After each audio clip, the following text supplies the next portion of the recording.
Kini sampailah kita pada pidato kebangsaan Presiden Republik Indonesia. Kami silakan dengan segala hormat Bapak Dr. Haji Susilo Bambang Yudhoyono.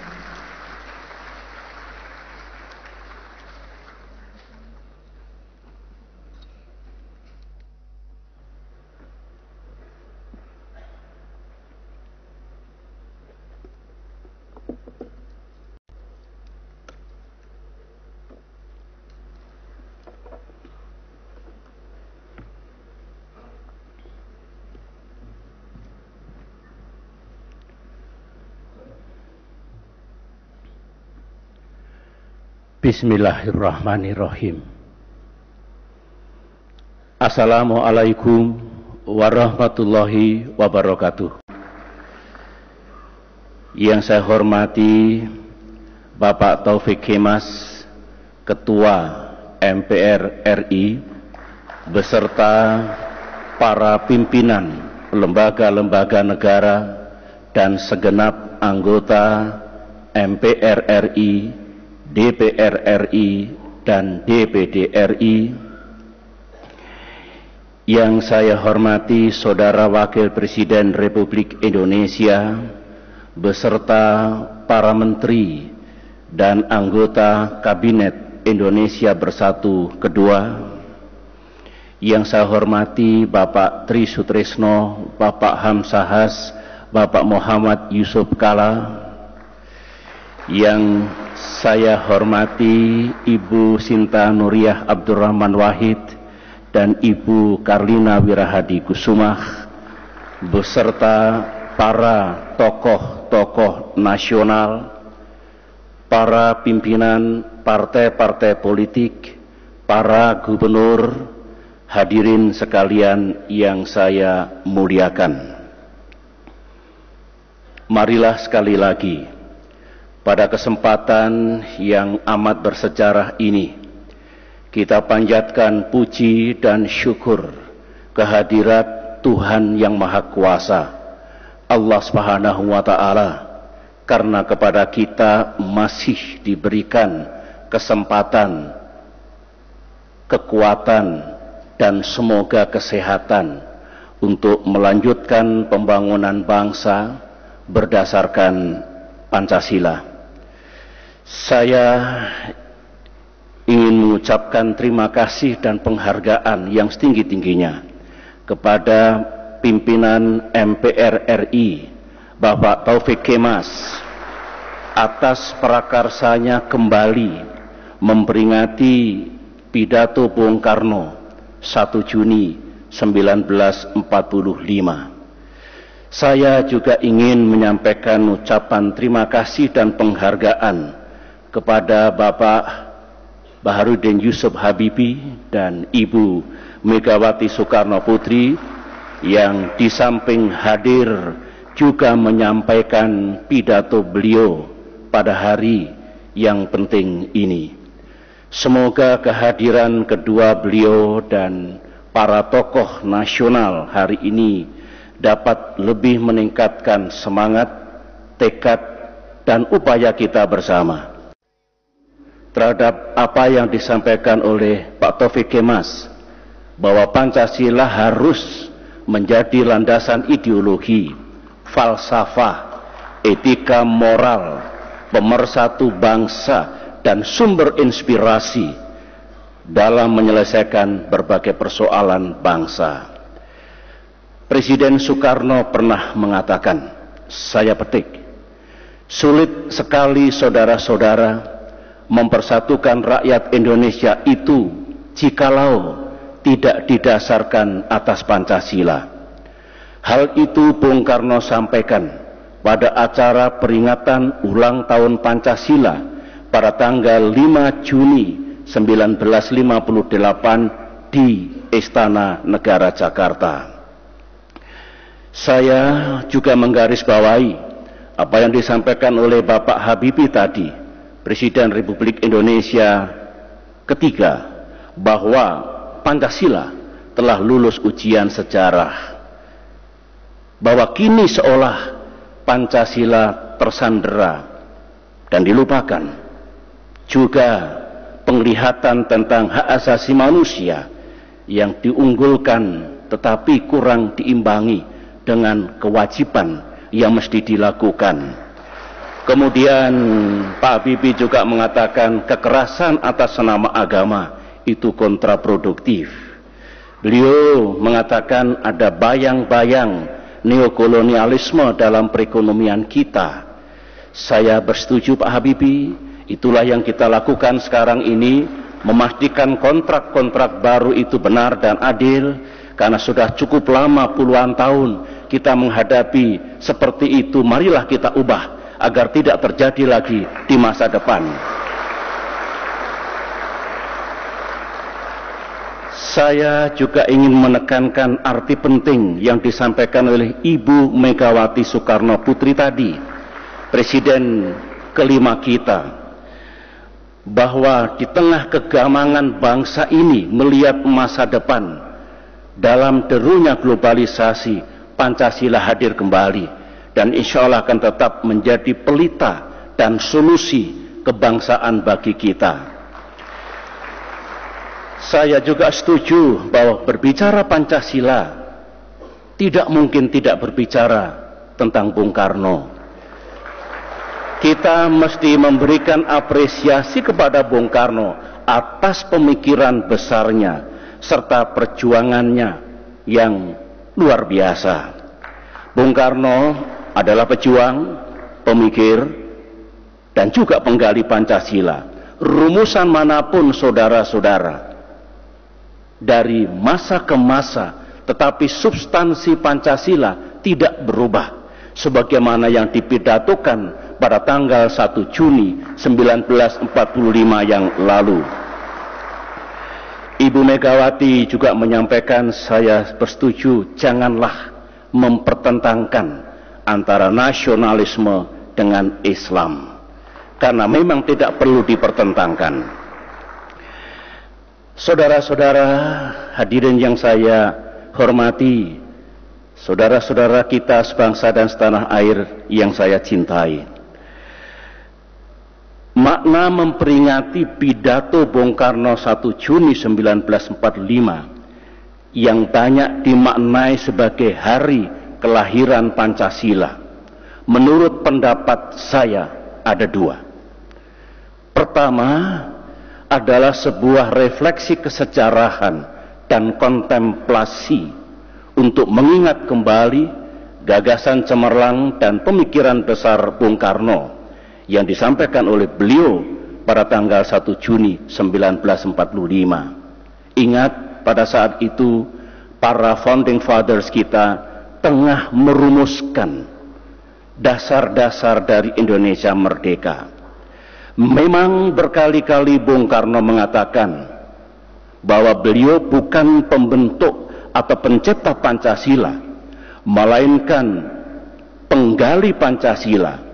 Namun sejarah telah menorehkan tinta emas bahwa dijadikannya Pancasila sebagai dasar dan ideologi negara sangat terkait erat dengan peran dan pemikiran besar Bung Karno.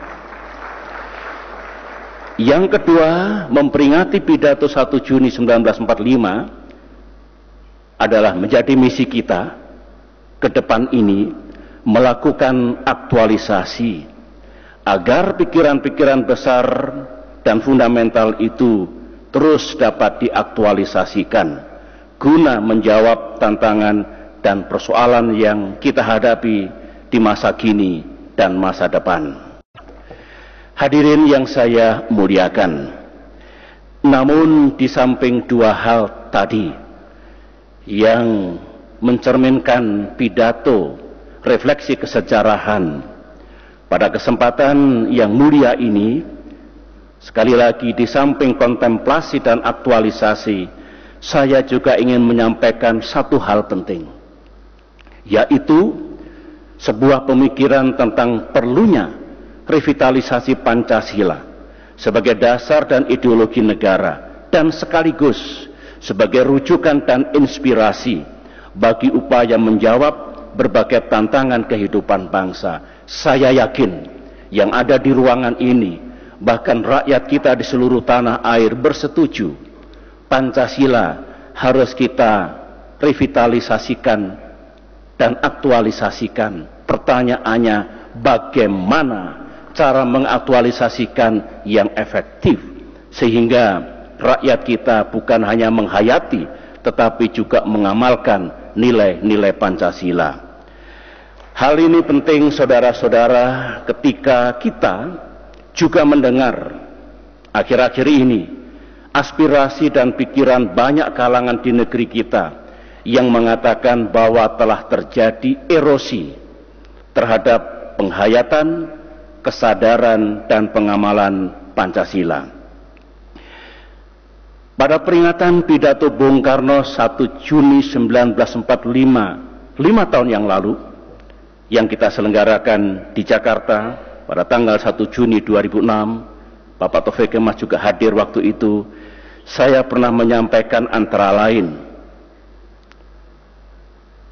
sebagai anak bangsa, kita harus menyudahi perdebatan tentang Pancasila sebagai dasar negara.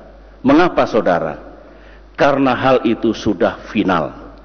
Tidakkah MPR RI pada tahun 1998 melalui TAP nomor 18 MPR 1998 telah menetapkan Pancasila sebagai dasar negara? Tidak ada alternatif lain. Saya pada waktu itu juga mengajak rakyat Indonesia bahwa dalam era reformasi, demokratisasi, dan globalisasi dewasa ini, kita perlu terus menata kembali kerangka kehidupan bernegara kita berdasarkan Pancasila, bukan berdasarkan yang lain-lain, bukan diinspirasi oleh pikiran-pikiran lain, meskipun Indonesia mengalami perubahan yang luar biasa sejak tahun 1998 yang lalu.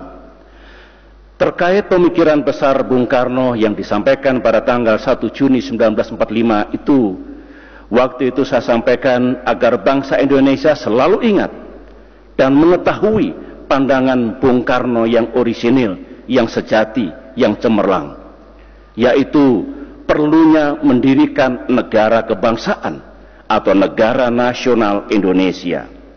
Kemudian Bung Karno mengatakan apa arti nasionalisme bagi bangsa Indonesia, kaitan nasionalisme dengan internasionalisme, hubungan antara demokrasi, kesejahteraan dan keadilan sosial, dan tidak kalah pentingnya Bung Karno mengupas secara dalam hakikat ketuhanan yang Maha Esa. Saudara-saudara, itu telah saya sampaikan pada peringatan tahun 2006. Tahun lalu, di ruangan ini, pada peringatan pidato Bung Karno, tepat dilaksanakan 1 Juni tahun 2010, saya kembali mengajak rakyat Indonesia untuk memahami gagasan cemerlang Bung Karno yang lain. Antara lain waktu itu saya sampaikan, bagaimana prinsip nasionalisme yang kita anut, dan kosmopolitisme yang kita tolak. Hubungan antara demokrasi, fair play, dan mufakat, serta konsep gotong royong sebagai warisan luhur bangsa yang tidak boleh hilang meskipun kita menuju dan akan menjadi bangsa yang maju dan modern. Saudara-saudara, pada peringatan 1 Juni 2011 ini, saya hanya ingin mengedepankan satu hal besar yang juga digagas oleh Bung Karno 66 tahun yang lalu, yaitu pentingnya kita menegakkan dan menjalankan negara Pancasila atau negara berdasarkan Pancasila. Yang saya maksudkan dengan negara Pancasila, di samping Indonesia adalah negara yang berdasarkan Pancasila, juga mesti dimaknai Indonesia bukan negara yang berdasarkan yang lain-lain. Ingat saudara-saudara, sejak awal para pendiri Republik dengan arifnya disertai pemikiran yang luas dan menjangkau ke depan telah membangun konsensus yang bersifat mendasar, fundamental konsensus, yaitu Indonesia adalah negara berketuhanan, istilah Bung Karno, negara yang bertuhan, dan sekaligus negara nasional, jadi bukanlah negara agama. Meskipun bukan negara yang berdasarkan agama, agama mesti dijunjung tinggi. Kehidupan masyarakat mestilah religius dan bukan sekuler dalam arti meminggirkan agama dan tidak mengakui adanya Tuhan. Konsensus penting lainnya yang tercetak abadi dalam sejarah kita adalah Indonesia adalah negara berdasarkan ideologi Pancasila, bukan ideologi lain yang dikenal di dunia seperti kapitalisme, liberalisme, komunisme, sosialisme, dan fasisme. Sekali lagi saudara-saudara, ini sangat fundamental, yaitu dasar dari Indonesia merdeka, dasar dari negara kita adalah ideologi Pancasila.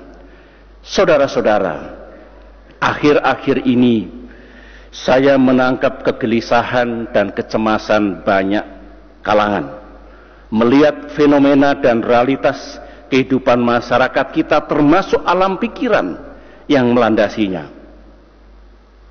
Apa yang terjadi pada tingkat publik kita?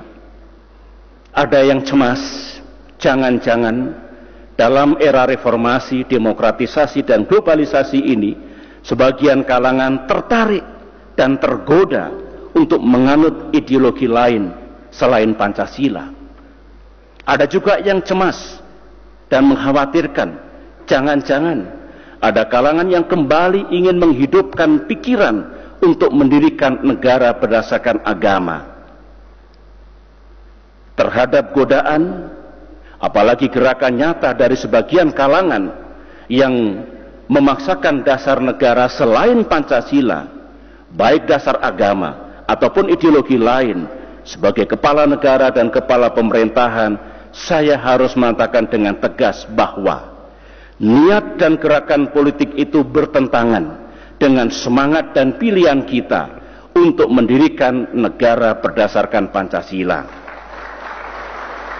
Gerakan dan paksaan semacam itu tidak ada tempat di bumi Indonesia. Jika gerakan itu melanggar hukum, tentulah tidak boleh kita biarkan. Namun satu hal, cara-cara menghadapi dan menangani gerakan semacam itu haruslah tetap bertumpu pada nilai-nilai demokrasi dan aturan hukum atau rule of law. Tidak boleh main tuding dan main tuduh, karena akan memancing aksi adu domba yang akhirnya menimbulkan perpecahan bangsa. Di samping itu, negara tidak dapat dan tidak seharusnya mengontrol pandangan dan pendapat orang seorang. We cannot and we should not control the minds of the people, kecuali apabila pemikiran itu dimanifestasikan dalam tindakan nyata yang bertentangan dengan konstitusi, undang-undang, dan aturan hukum lain. Negara harus mencegah dan menindaknya. Kuncinya saudara-saudara, negara mesti bertindak tegas dan tepat, tetapi tidak menimbulkan iklim ketakutan, serta tetap dengan cara-cara yang demokratis dan berlandaskan rule of law. Negara harus membimbing dan mendidik warganya untuk tidak menyimpang dari konstitusi dan perangkat perundang-undangan lainnya. Hadirin yang saya muliakan, saudara-saudara sebangsa dan setanah air yang saya cintai dan saya banggakan. Pada bagian kedua atau bagian akhir dari sambutan saya ingin menyampaikan apa yang telah saya sampaikan tadi, bagaimana kita melangkah ke depan, mengaktualisasikan dan merevitalisasi nilai-nilai Pancasila dalam kehidupan kita. Pada tanggal 24 Mei 2011 yang lalu, atau minggu lalu, kami para pemimpin lembaga negara, di samping Presiden dan Wakil Presiden, hadir Ketua MPR, Ketua DPR, Ketua DPD, Ketua MA, Ketua MK, Ketua BPK dan Ketua Komisi Yudisial, kami melaksanakan pertemuan konsultasi dengan agenda utama implementasi 4 pilar kehidupan bernegara: Pancasila, Undang-Undang Dasar 1945, NKRI, dan Bhinneka Tunggal Ika. Forum bersepakat bulat tentang perlunya revitalisasi Pancasila. Sementara itu, saudara-saudara, melalui interaksi langsung saya dengan banyak pihak serta mengikuti apa yang diangkat di berbagai media massa, saya juga mengetahui, mendengar, merasakan amat banyak kalangan yang menginginkan perlunya dilakukan revitalisasi nilai-nilai Pancasila. Mereka semua, guna lebih melengkapi pemahaman saya atas apa yang sesungguhnya menjadi pemikiran, aspirasi, dan rekomendasi masyarakat luas, saya telah meminta BPS untuk melakukan survei tentang apa dan bagaimana rakyat kita memandang Pancasila sekarang ini. Survei ini penting sebelum kita menentukan kebijakan, strategi, dan cara-cara yang efektif dalam melaksanakan revitalisasi Pancasila nanti. Survei BPS ini dilaksanakan tanggal 27 sampai 29 Mei 2011, mengambil sampel 12.056 responden tersebar di 181 kabupaten kota di 33 provinsi di seluruh Indonesia. Metode yang dilakukan adalah wawancara langsung atau tatap muka. Siapa yang diwawancarai, saudara-saudara? 12.056 responden itu terdiri dari pelajar dan mahasiswa, ibu rumah tangga, petani dan nelayan, guru dan dosen, PNS, Polri dan TNI, tenaga profesional, pengusaha, anggota DPRD, dan lain-lain. Apa hasilnya? Hasil survei yang penting adalah: pertama, 79,26% masyarakat berpendapat Pancasila penting untuk dipertahankan. Nomor 2, 89% masyarakat berpendapat bahwa berbagai permasalahan bangsa menurut mereka, seperti tawuran antar pelajar, konflik antar kelompok masyarakat, antar umat beragama, antar golongan dan etnis, karena kurangnya pemahaman dan pengamalan nilai-nilai Pancasila dalam kehidupan sehari-hari.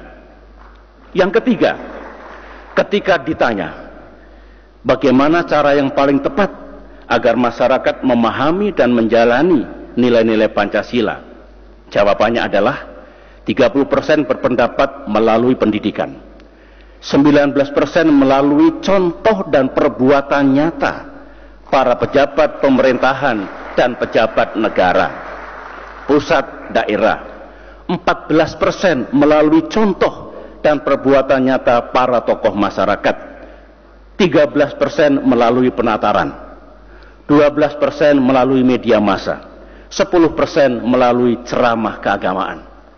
Itu pendapat mereka.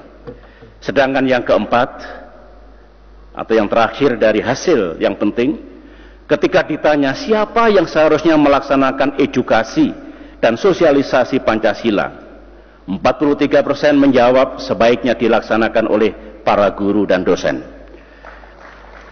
28% oleh tokoh masyarakat dan pemuka agama, 20%, berarti 1 dari 5 orang, oleh badan khusus yang bisa dibentuk oleh pemerintah semacam BP7, 3% oleh elit politik.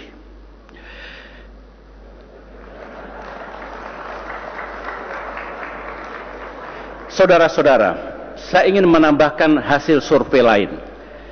Saya juga mendapatkan informasi tentang hasil survei oleh sebuah lembaga survei yang menyangkut pendapat publik tentang isu negara berdasarkan agama yang mencuat akhir-akhir ini. Mereka berpendapat sekitar 75% mereka mengatakan keinginan untuk mendirikan dan adanya gerakan politik negara berdasarkan agama itu tidak dibenarkan, dan itu tidak boleh dibiarkan. Saudara-saudara, tentu saja hasil survei ini bukan menjadi satu-satunya faktor dalam menentukan langkah kita untuk melakukan revitalisasi Pancasila. Namun, pendapat dan aspirasi rakyat seperti itu mestilah kita perhatikan dan kita pertimbangkan secara seksama.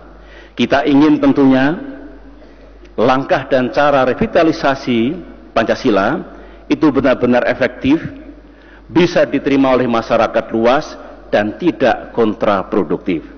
Sebagai contoh, saya telah menginstruksikan Mendiknas dan menteri terkait lainnya untuk segera merumuskan dan kemudian menjalankannya edukasi nilai-nilai Pancasila dengan metode yang paling efektif, apakah melalui pengajaran formal, atau melalui kegiatan ekstrakurikuler, atau melalui gerakan pramuka, ataupun melalui wahana seni budaya yang bisa diikuti oleh masyarakat luas.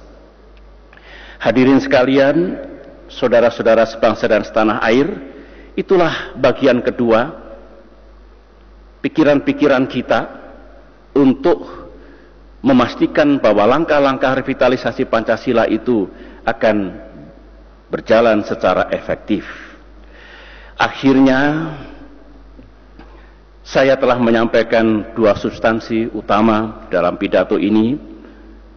Pertama tadi adalah refleksi dan kontemplasi pikiran-pikiran besar Bung Karno. Kemudian yang kedua, adanya keperluan bagi kita untuk melakukan revitalisasi nilai-nilai Pancasila melalui cara-cara yang efektif, dan perlu kita garis bawahi melalui edukasi, sosialisasi, dan keteladanan. Dan pada kesempatan yang baik ini, hadirin yang saya muliakan, saya ingin mengingatkan kembali bahwa Pancasila bukanlah doktrin yang dogmatis, tetapi sebuah living ideology, sebuah working ideology.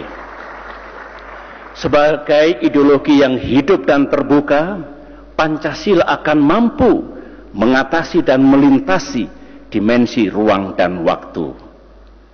Saya yakin.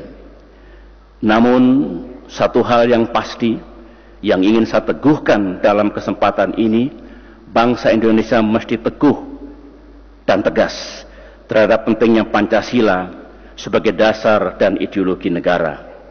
Marilah saudara-saudara kita semakin bersatu, melangkah bersama, dan bekerja lebih keras untuk membangun negeri ini ke arah masa depan yang lebih baik berdasarkan Pancasila.